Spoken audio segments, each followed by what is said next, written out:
Shalom, perkenalkan nama saya Angelia Ngara dengan NIM 1123148. Dalam video ini saya akan menjelaskan tentang pengertian etika, deontologi, dan teleologi secara etimologi. Jadi, dalam dunia etika, teleologi bisa diartikan sebagai pertimbangan moral akan baik buruknya suatu tindakan yang dilakukan.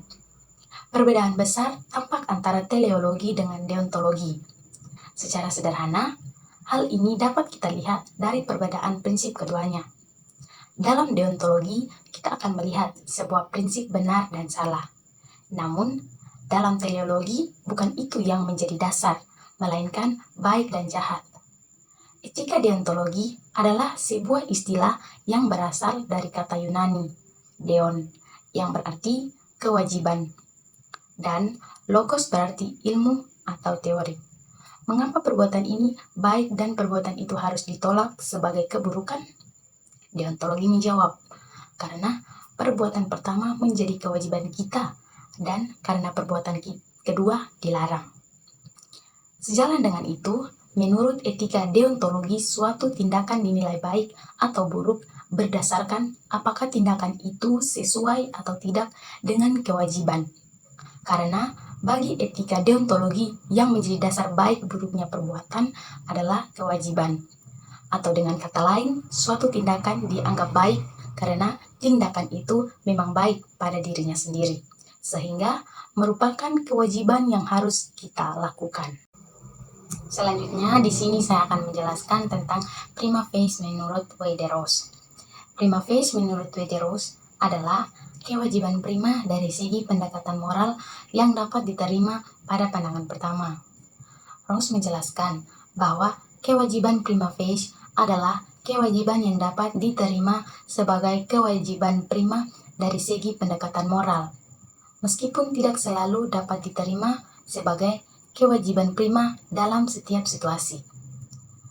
Ini berbeda dengan kewajiban prima secara praktis, yang dapat diterima sebagai kewajiban prima dalam setiap situasi. Setiap kewajiban prima facie ini dibangun pada konsep ketetapan dan kebaikan yang mendasari kewajiban dalam prima facie duties. Prima facie duties etis adalah teori etika yang didasari oleh dua konsep dasar, yaitu konsep ketetapan dan konsep kebaikan. Kewajiban prima facie dapat diterima sebagai kewajiban prima dalam setiap situasi, meskipun tidak selalu dapat diterima sebagai kewajiban prima dalam setiap situasi. Ini berbeda dengan kewajiban prima secara praktis, yang dapat diterima sebagai kewajiban prima dalam setiap situasi. Selanjutnya, perbedaan egoisme dan utilitarianisme. Teleologi adalah teori etika yang menganggap suatu tindakan baik jika menghasilkan akibat yang baik dan buruk jika menghasilkan akibat yang buruk. Dalam teleologi, keputusan, kebijakan, atau tindakan yang dianggap baik adalah yang mendatangkan akibat baik, dan sebaliknya. Egoisme dan utilitarianisme adalah dua teori yang berbeda dalam teleologi. Egoisme menganggap suatu tindakan baik jika menghasilkan keuntungan atau kebahagiaan pribadi, sedangkan utilitarianisme menganggap suatu tindakan baik jika menghasilkan keuntungan atau kebahagiaan terbesar mungkin bagi sebanyak mungkin orang. Egoisme etis merupakan pemikiran yang menganggap setiap tindakan manusia didasari oleh kegiatan atau naluri di dalam diri mereka, yang dapat diartikan sebagai keyakinan atau isme, yang menyatakan jika setiap tindakan manusia didasari oleh keinginan atau naluri di dalam diri mereka.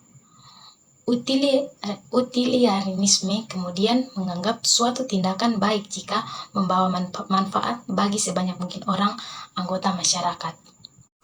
Pendapat saya mengenai relativisme etis adalah bahwa konsep ini memiliki kekurangan karena ia mengharuskan individu atau kumpulan individu untuk menentukan kewajiban moral sendiri, yang mungkin berbeda dengan kewajiban moral yang diterima oleh orang lain.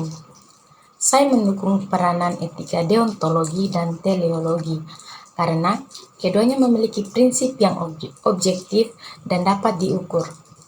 Etika deontologi mengenal pasti kewajiban moral dan kewajiban yang harus dilakukan, sementara etika teleologi memiliki dasar moral yang berasal dari religi. Kedua teori ini membantu individu atau kumpulan individu untuk memahami kewajiban moral yang diterima oleh orang lain dan memastikan bahwa semua tindakan yang dilakukan adalah sesuai dengan prinsip moral yang telah ditetapkan.